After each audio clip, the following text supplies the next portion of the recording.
বুদ্ধি কম হইলে 17 বছর দেশ চালাইতে পারে? ইন্না কাইদাকুন আযীম। অনেক ক্ষেত্রে মহিলাদের ষড়যন্ত্র বড় কঠিন হয়, যেটা দেখতে পাচ্ছি ভারতে বসে বসে ষড়যন্ত্র চলতেছে।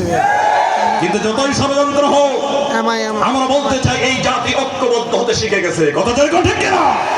এই দেশের কল্যাণে আমাদেরকে ঐক্যবদ্ধ হতে হবে, যেরকম ঠিক কিনা? তাহলে আমাদের দেশ সিঙ্গাপুর হতে বেশি দিন সময় লাগবে না। আমি 2 মাস আগে মালদ্বীপে গিয়েছিলাম। আমি গিয়ে দেখলাম যে মালদ্বীপে মাটি নাই, শুধু পানি।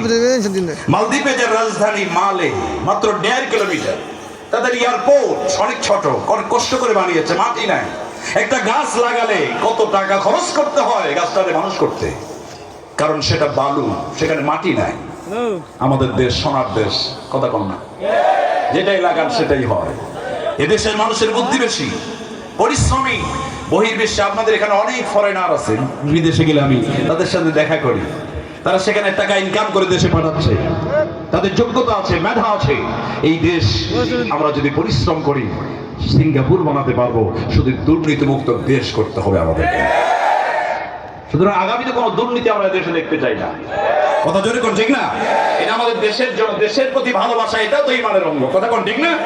রাসূল যখন মক্কা থেকে মদিনায় যান, চোখে পানি ছেড়ে দিয়েছিলেন, হায় রে মক্কা, তুই আমাকে মক্কা থাকতে দিলি না, তোর সন্তানের আমাকে মক্কায় থাকতে দিল না। উনি গিয়েছিলেন একা, কিন্তু ব্যাক করেছেন 10,000 সশস্ত্র সেনাবাহিনীর সাথে। কথা কোন না ঠিক না? তিনি 10,000 সৈন্য নিয়ে এসে মক্কা দখল করলেন। কাউকে মারছিলেন? কারো উপরে জুলুম করেছিলেন? ইউসুফ আলাইহিস সালাম তার ভাইদেরকে যেভাবে মাফ করে দিয়েছেন, তিনিও সাধারণ ক্ষমা ঘোষণা করে দিয়েছিলেন।